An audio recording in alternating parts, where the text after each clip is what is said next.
Welcome back to the Naked Proverbs podcast, where we unclothe the truth about Black love, family, and marriage. My name is Nik Scott, one of your hosts, and I'm here with my husband. What's going on? It's your boy Rich, and today we're going to talk about owning your shit. Right at the start of every episode, we always remind you that we are not trained, licensed, or professional therapists or counselors. We have been married for quite a while, and Naked Proverbs is our platform to share our advice, our experience, our stories, and our opinions. If you haven't already, make sure that you're following the Naked Proverbs on whatever podcasting platform you listen on. And if you like what you hear, show us your love and support by giving us a 5-star review on iTunes. That's 5 stars, y'all. I think it was... Oh, wait. I'm supposed to say thank you to my listeners, aren't I? Yes. Man, I just jumped right into we was getting ready to roll. Man, I'm sorry, y'all. Thank y'all. Nah, for real. You know what? Thank you. This is episode number 49. That means that we've been getting it in for almost a year. So I appreciate y'all tuning in. We appreciate y'all tuning in and spending your Sunday afternoons with us. So thank you. We're on a streak. We have never missed a week. Better knock on some wood. And as a matter of fact, there have been some weeks where we've uploaded 2 episodes. Yeah, that's true. Yeah, so we are not we ain't no fly-by-nighters. Yeah. No. We did a legit thing. So thank y'all for tuning in. So I think it was Ice Cube that said today was a good day, right? Yeah, he definitely said that. Yeah. And he talked about mama cooked breakfast with no hog. Because he doesn't eat pork. Yeah. And there was no smog. I don't know if he said that part or not. I made that up. I think he did. But maybe. My whole point is, man, I had an amazing Saturday. Now, I know you probably kind of had an amazing Friday and Saturday because you had some amazing things going on. But, you know, I'm just going to tell you about my Saturday. Can I do that? Yes. So I got up on Saturday morning at, I don't know, about 5 a.m. and got with some of my fraternity brothers. And we went on a bike ride, y'all. I rode my bike 20 miles. Do y'all know how far 20 miles is? It's a long way. It's like from here to actual Denver. Like, it's far, right? Yeah. And so that was really cool because I started my day off by getting some good exercise in and spending some time with some really great young men, you know, that I like to hang out with. And then got home, got my grass cut, so it's looking all nice and all pretty and everything, you know, because you got to have good grass. You know, you can't have your yard looking all rough. Then I went and played golf with some more fraternity brothers. I had a 400-yard drive, y'all. 400 yards. I don't really understand what that means. Where we hit the ball to where the hole was 437 yards. So is that like Tiger Woods level drive? Yeah, it was Tiger Woodish. It was good. Okay. It was good. We looked everywhere for my ball. We couldn't find it, but we knew it was a good hit. But we didn't go far enough. And, you know, it just made me think, like, sometimes that's what happens in life. We stop short because we don't think that we should go any further, or we're looking for whatever at this stop point. But the truth is you need to go further. We went further, and boom, there was my ball. So y'all were looking in a place where you thought the ball was. Right. And y'all like, oh, we can't find it. Right. So I was mad. I'm not going to lie. Because I knew it was a good drive. But unfortunately, the people I was with didn't do a good job, I thought, of tracking my ball. Because, you know, I'm supposed to keep my head down. They're really supposed to watch where the ball goes. Because you have to watch. You're looking kind of confused. But that's because you don't play golf. Yeah. But if I'm looking to see where the ball went, then it's impossible for me to hit the ball because I'm not paying attention to the ball initially. But anyway, ended up finding my ball further than what we thought. Unfortunately, I didn't get my birdie. I ended up with a par because it took me a little longer to putt. But, you know, that was good stuff, right? Then, to wrap my Saturday up, I'm headed home. I've had a long day.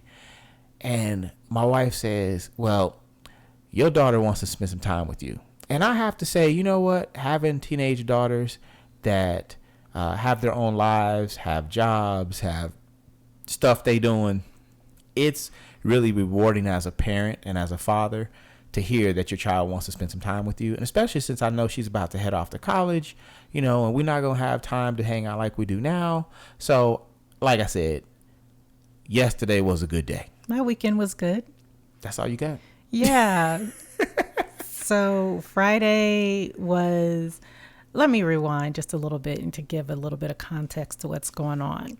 I was featured in a magazine recently, a photography magazine. So if you're a photographer, you should absolutely subscribe to Shutter Magazine. That is the magazine that I was featured in the July issue, one of several models for a photographer, actually our family photographer, was being highlighted and giving her story about being a female photographer and what that means and what that has meant for her business. And she submitted about 40 photos for the editors to choose from, and they chose a select number of photos to feature in the magazine, and mine was one of them. Mm-hmm. So that was pretty awesome. I was completely ecstatic about that. And fast forward to about a week later, she calls me and she's like, "Are you available on July 18th? And I was like, "Yeah, I'm available." She's like, "I can't tell you much, but we are looking to do a campaign and they want you to be in it." And I'm like, "They?" She says, "Yeah, the people over the magazine, they went through my website and they really love my Signature White series." And again, there were several models that she had selected to do the Signature White series. And the creative director for this, it ended up being a commercial, chose my picture out of all of the models. Now I was a little concerned. I'm not even gonna lie, because this picture was taken about 2.5 or 3 years ago. And my body and my hair, it's just not the same as it was 2.5 or 3 years ago. So when I walked in, I was just a little bit self-conscious. Mm-hmm. Friday was the first shoot and I wasn't really fully aware what was going on. I'm just showing up. I knew I was going to probably get some pictures taken, and that's fine. Hopefully I'd get some free photos out of it. And I find out that not only are the people who are over the magazine, over this commercial shoot, they're like photography legends. Like they own the photography world. So being in the midst of them was very humbling and exciting for me. And because you was modeling, huh? Well, yeah, I was. Yeah, girl, you was a model. I was really modeling, and I feel like being in the room with these people, they're all powerful people. It really helped me realize how powerful I am. I would not have been selected if there was not something about my photo. And then on Saturday when we wrapped, he was so impressed. The creative director and the owner of the company was so impressed with my photos. Even taking the photos, y'all, was very self-conscious. Like, I'm shy. So being in front of the camera just really makes me shy. And he was so impressed. He was like, "I knew when I picked your photo that we were going to have magical moments like that." And those types of things really help my self-esteem. And, everybody needs a little pat on the back sometimes. So it was a good day. Commercials coming out at the end of July, beginning of August. So I'm going to definitely share it on my social media channels. It's going to be awesome. And congratulations to our family photographer, because she's just dope.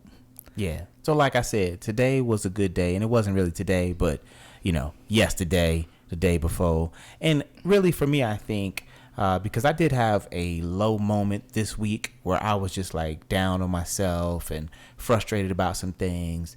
And my wife was like, you got to find the positive. And I was like, I don't want to hear your humbo jumbo man on the moon stuff. I'm angry, and I'm just going to be angry right now.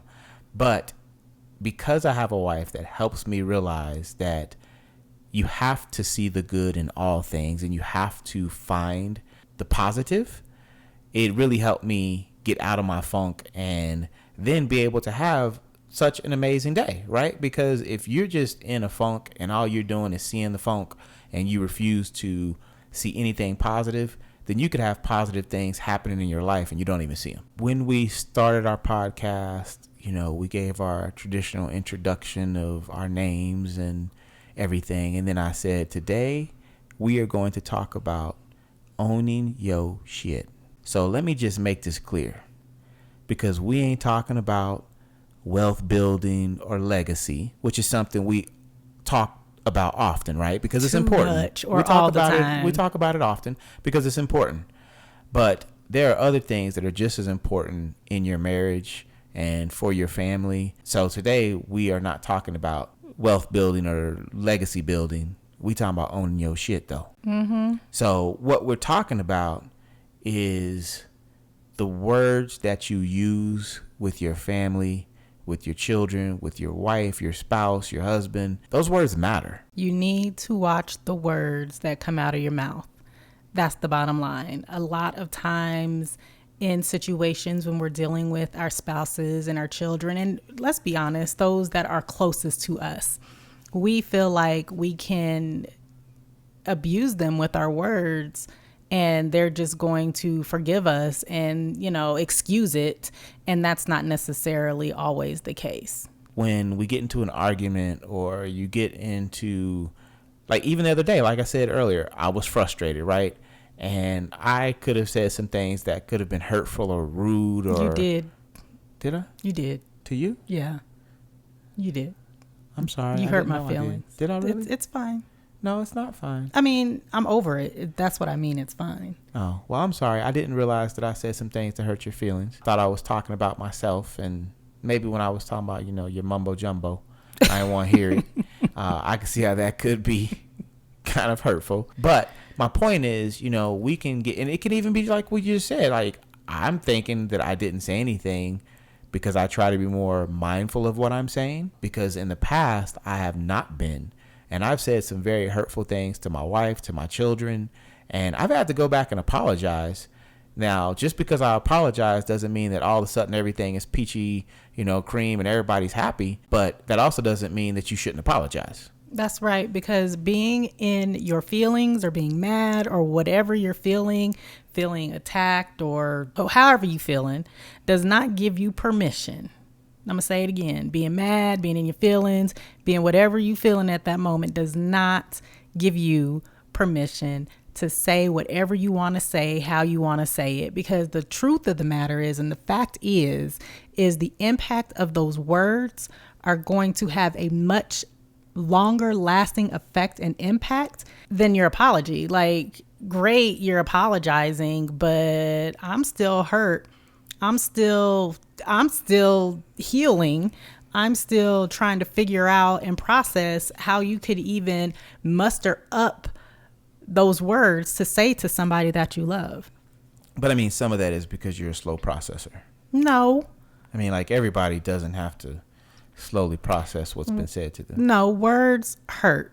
Right. And the Bible says, you always like to talk about the Bible. Now it's my turn to talk about Jeremiah the Bible. 17 and 98. We ain't talking about no 3rd Jeremiah. This is actually in the real Bible. Okay. The real Bible says that life See? and death. Wait, see, now you got me all flustered now. The power of life and death are in the tongue. And basically what that means to me is that every time you open your mouth, every single time you open your mouth, you are either speaking life or you're speaking death.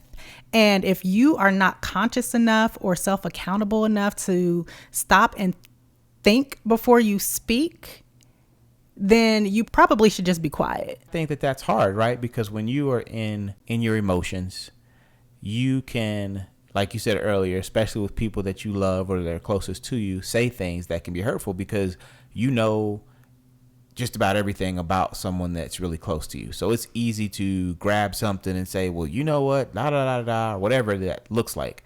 And so to me, I think, it's important that you own up to it, that you recognize you even did it. Like just now when we started talking and you were like, well, you actually did say some hurtful things. And I didn't know that, but that doesn't give me the right to just blow it off, ignore it, or be like, oh, well, that was 3 days ago. Let's move forward. I owe you an apology, which I've given you on air, But, the first step is I have to own up to I made a mistake. And I think a lot of times when people say hurtful things, they just act like everything is cool and keep it moving. I call it the American way. You just came up with that just now. I did. But what it made me think about was, like kind of how slavery happened. We just brush it under the rug and we move forward. There's no apologies. There's no reparations. There's no nothing to try to repair what you've done. And even though I just came up with that, when you stop and think about that, look at African Americans, black people in America today, where we are. And it's because there's been no apology, no real apologies. There's been no real healing. And when you say hurtful things in your marriage or to your children and you just brush it off and keep it moving, that's what you create. You create generations and long-term death and destruction because you haven't really solved it or come together and worked through it or even apologized. Like, you can't just blow over it because, well, that was 2 weeks ago, that was 6 months ago, that was a year ago. Because I know even when I'm speaking to my own parents, there are things that they'll bring up that their parents said to them. And I'm like, well, dang, y'all old. And that still bothers you. So I think that it's important that you don't just brush over things when you say them. Like I said, you got to own it. You got to own up to it. When you were talking, I'm thinking about, some of the things and situations that my parents have said to me or that you have said to me over the course of this marriage, and how we can take that and it turns into baggage. That baggage can sometimes turn into a terrible habit of being defensive, of lashing out at people, of being mad all the time or being negative all the time, not trusting people. These things are real. And you're right. I do feel like it does stem from words. Like, it is no joke. The power of life and death is in the tongue. When you say something, you can't take it back. No. You cannot take it back. You can come back and try to correct it. You can massage it. You can try to make it better, but you cannot take it back. Like, every single word that we speak into these microphones every week, we cannot take those words back once they're out there. They're out there and it's documented and there's a record of it, and it might hit somebody a certain way. Hopefully it's from a place of love and not from a place of hate, because I don't want to be out there killing folks with my tongue, even though I know that I can. You see what I'm saying? But when we're talking about that generational damage that happens, that's real. And that is some deep shit that I don't think people even think about. Right. Like, even, what is it? I think it's Boys in the Hood. I'm using a lot of Ice Cube. I was going to say black movie references, but Boys in the Hood, I'm almost positive Doughboy's mom at one point says, "You ain't shit just like your daddy wasn't shit." Those words are powerful, and sadly, moms say those things to their sons today. Sons are now feeling some kind of way like, well, dang, I'm in the position I am because my daddy that's not around wasn't around, so now I am where I am. My mom don't think much of him. She don't think much of me. Well, I'm just going to go out here and I'm going to do what I do.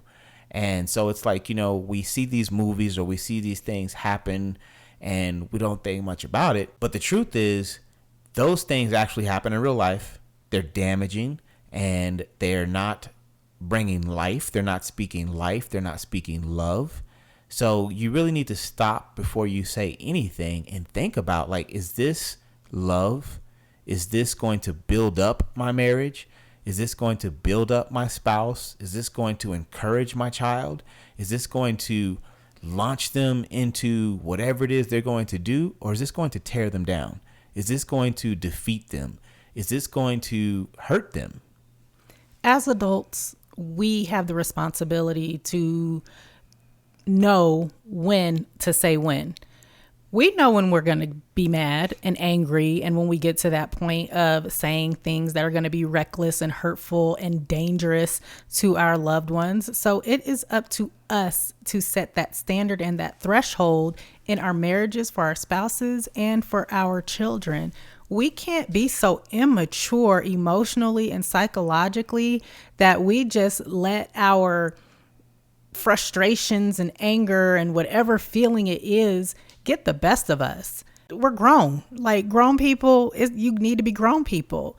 And too many times do we excuse the behavior and chalk it up to, oh, they were drunk. Oh, they were tired. Oh, they were high. Oh, they are sick. Oh, whatever. No. They got a lot going on in their life. If your ass is mean for no reason, you need to own up to that shit and stop being mean.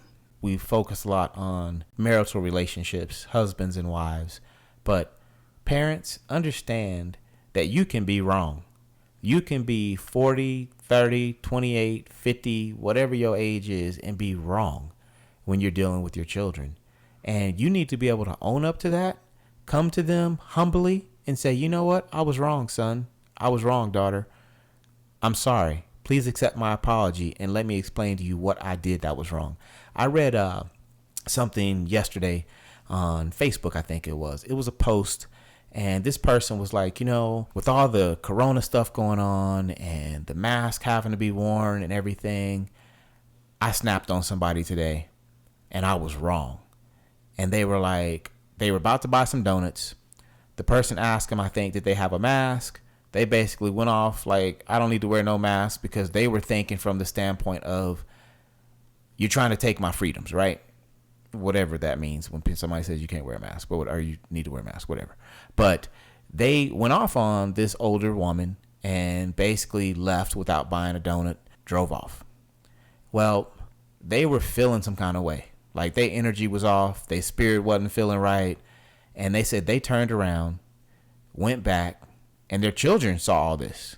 Went into the donut store, took their children in there, and apologized to this older woman. Hopefully he had on his mask when he went back in. I don't know. He didn't say. But, and I didn't even say it was a man. It could have been a woman. It was a man. But anyway, this person apologized and basically was like, I'm sorry. There was no reason for me to act like that. I was wrong. And I wanted my children to know that I was wrong. I want you to know that I was wrong. And unfortunately, I can't apologize to you in front of the people that were in here that saw me acting ugly. But I want you to know I am sorry. And so they ended up talking, and this woman started talking about, the struggle she's faced as a small business owner during all this. And she's just trying to follow the rules because she don't want to get shut down. She's trying to pay her bills. And he was like, I was devastated because I didn't look at any of that. All I could think about was myself. And I think that in our words sometimes, in our actions, that's all we're doing. We're thinking about ourselves. We're not thinking about anyone else. We're not thinking about what we're saying, how it could impact that person or anything else. But when we come to the realization that we messed up, that we said something that was hurtful, or we did something that was wrong, you need to own up to that. Like I said, that's what this whole podcast is about, is you need to own up to that. Stop just deflecting and pushing it off and ignoring it and just, oh, well, we'll be cool tomorrow, because we always be cool 24 hours after I go off. But that requires you to have a certain level of maturity when it comes to your emotional, what do they call it? They call it something in the corporate world that I can't think of. Intelligence. Yeah, your EQ, emotional intelligence. And you have to have a certain level of maturity when it comes to your self-accountability. And sadly, I say it all the time, grown people don't like to be told what to do. I don't like to be told what to do. I have had to come back and apologize because, my mouth, and I know this, I can go off and I can really be hurt. Like I used to take pride when I was younger. Used to be the big checker. I used to take pride in my gift, I'm going to call it a gift, of being able to cuss people out.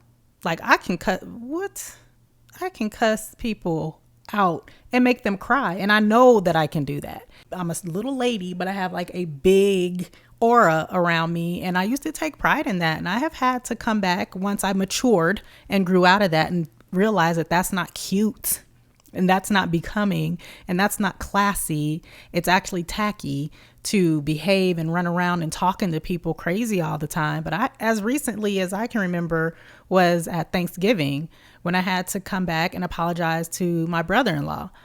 I don't even remember what I snapped on him about, but it was in front of everybody. And right before Thanksgiving dinner, I made sure that I apologized in front of everybody. Mm-hmm. And that's a big one, because too often we want to do this stuff all publicly, right? We want to have this public going off on somebody or sharing our opinion in a non-loving manner and way.